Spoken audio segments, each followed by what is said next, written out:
Hi everyone, and on this episode we're going to talk about how safe are hair transplant procedures.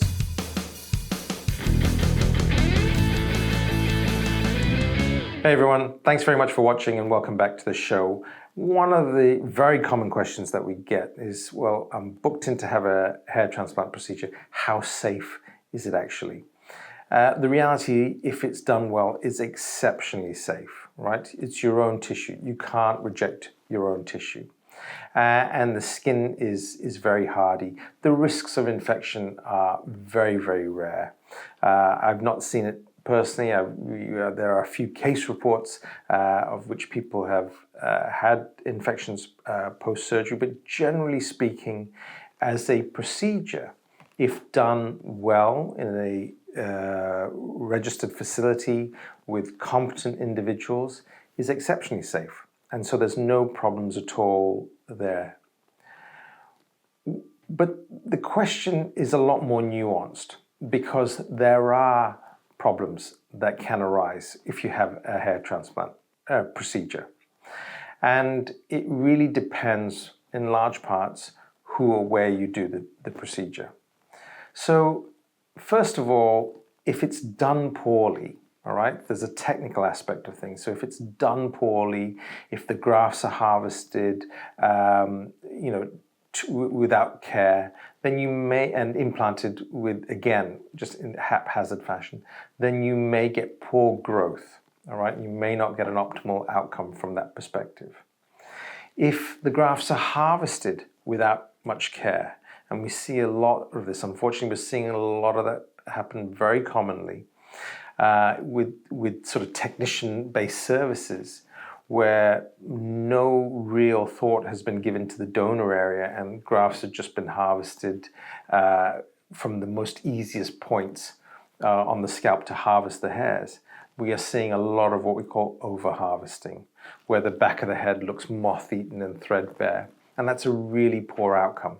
If you're having a hair transplant procedure, the person who's performing that procedure should absolutely respect that recipient area, the area where the grafts are going. They should also equally respect the donor area. Make sure that they harvest the grafts in a safe manner, in an aesthetic manner, so that once the hair is grown, you shouldn't see that anything has been done. So there is a technical aspect of where things can go wrong. There's also a design aspect. If no real thought has gone into the design of the hairline, for example, then you're going to get an outcome that's not going to look good, or may not also look good in the future.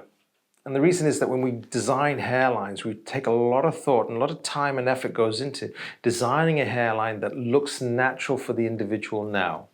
But the thing is that hairline has to look natural in the future, because you're going to have that hairline in 10, 20, 50 years' time. And so we need to make sure that that hairline is almost future-proofed. So it should look good for you in your 30s, but it should also look age-appropriate in your 40s, your 70s, your 90s. I hope that makes sense. And it really is important because, and this is the thing that's heartbreaking for me, because I see a lot of people come back with a very generic semicircular hairline that really doesn't exist in nature. And so we want to make sure that when you've had a hair transplant, right, you want to make sure that you're happy with the hairline, that you're happy with the density that you've got, but also that something that looks natural now and in the future. All right? And that also no one should ever pick that you've had a hair transplant. These are really important factors that we really want to make sure that we consider and we tick off those items one at a time. And then last, and it also comes down to technique, is the implementation of that design. So for example, we want to make sure that the hairs are planted in a natural fashion, that they look natural. So at the frontal hairline, for example, we want the softer hairs. Then we want the thicker density behind that. We want to make sure we think about how we're placing the grafts for most effect. So if you have 5 grafts in front of you and I put 5 grafts behind, that's 10 grafts, that's fine. But if I then alter the position slightly, well, that makes a significant optical difference in terms of outcome. And so you want to be able to optimize things so it gives you the most, it maximizes the visual benefit of having that done. We've unfortunately recently found, something's come up in the press where someone had a horrific outcome from a beard transplant. And it was horrible. And this was done overseas by a technician that had no training in performing hair transplants. And they performed a beard transplant with basically rows of hairs. And this young gentleman was absolutely devastated by that.